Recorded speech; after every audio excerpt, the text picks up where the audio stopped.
Hello friends, नमस्कार दोस्तों। I am your English teacher. मैं हूं आपकी अंग्रेजी की अध्यापिका और मैं स्वागत करती हूं आप सबका SPL स्टडी में, आपका अपना ही एक स्टडी चैनल। अगर अभी तक आपने इस चैनल को सब्सक्राइब नहीं किया है तो प्लीज़ सब्सक्राइब कीजिए, बेल आइकन को भी प्रेस कीजिए ताकि आने वाली हर नई वीडियो का नोटिफिकेशन आपको ठीक टाइम पे मिले। और प्लीज़ वीडियो को अंत तक ज़रूर देखिए।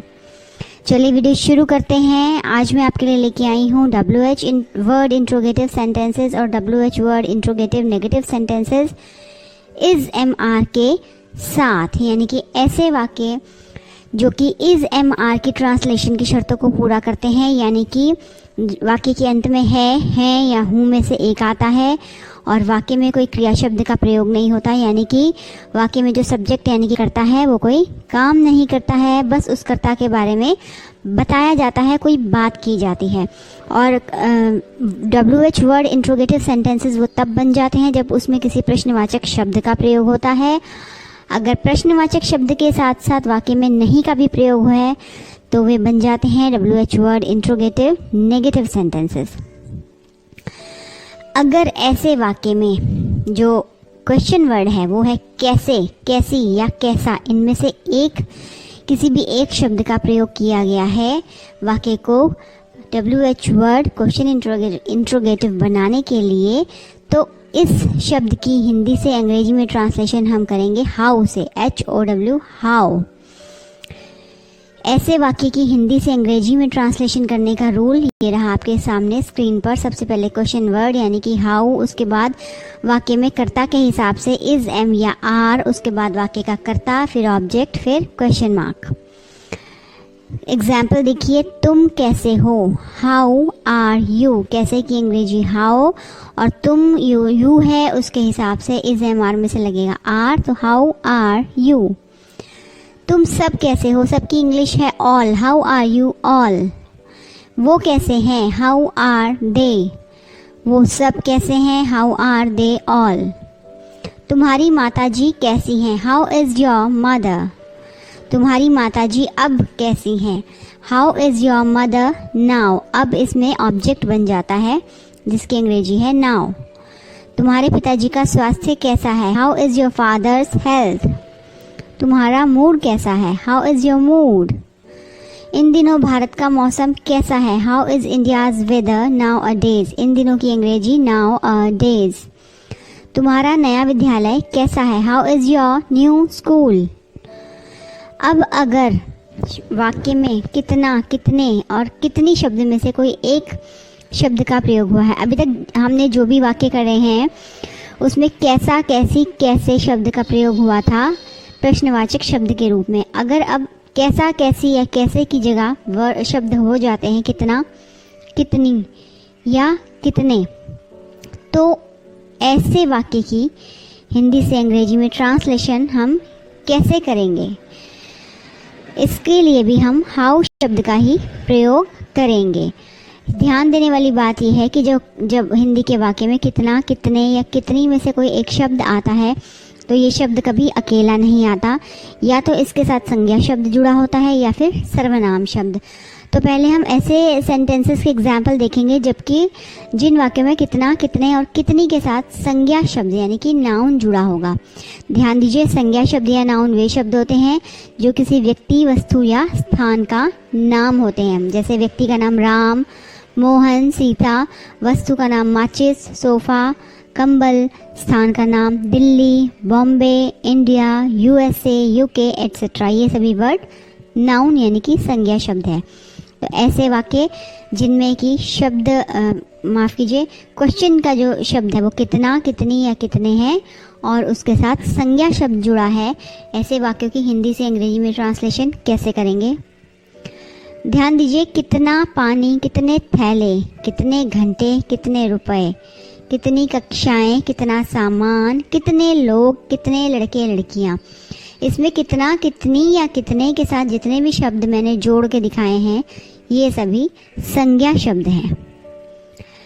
अगर संज्ञा शब्द गिने जाने योग्य हैं, अगर उनको हम गिन सकते हैं 1, 2, 3, 1 दर्जन, 2 दर्जन, 100, 50, तो कितना, कितनी और कितने के लिए हम लगाएंगे हाउ मैनी। और अगर संज्ञा शब्द गिने जाने योग्य नहीं है बल्कि उनको मेजर किया जा सकता है, मापा जा सकता है, लेकिन गिना नहीं जा सकता, जैसे 1 किलो, 1 लीटर, किलोमीटर या फिर मीटर, तो ऐसे शब्दों के लिए कितना, कितने या कितनी की ट्रांसलेशन करते वक्त हम लगाएंगे हाउ मच। एग्जाम्पल देखिए, कितने लड़के अनुपस्थित हैं, तो लड़के जो हैं वो गिने जाने योग्य हैं, इसलिए उनके लिए हम लगाएंगे how many. How many boys are absent. ऐसे वाक्यों की ट्रांसलेशन का रूल ऊपर दिया गया है वाक्य के ऊपर। हाउ मैनी या मच सबसे पहले, उसके बाद सब्जेक्ट जो कि नाउन होगा, उसके बाद इज एम आर में से एक, फिर ऑब्जेक्ट और अंत में क्वेश्चन मार्क। कितने लड़के अनुपस्थित हैं, लड़के क्योंकि गिने जा सकते हैं इसलिए how many boys are absent. कितना पानी पीने योग्य है, पानी क्योंकि गिना नहीं जा सकता इसके लिए हम लगाएंगे how much water is portable मतलब पीने योग्य। कितनी लड़कियां समझदार हैं, how many girls are wise. कितने थैले खाली हैं, how many bags are empty. कितना दूध ताज़ा है, how much milk is fresh. अब इसी पैटर्न के नेगेटिव सेंटेंसेस को हम किस प्रकार से ट्रांसलेट करेंगे, देखिए। कितने लड़के शिक्षित नहीं हैं, सबसे पहले क्वेश्चन वर्ड, उसके बाद मैनी या फिर मच, फिर सब्जेक्ट जो कि एक नाउन होगा, उसके बाद इज एम आर, फिर नॉट, फिर ऑब्जेक्ट।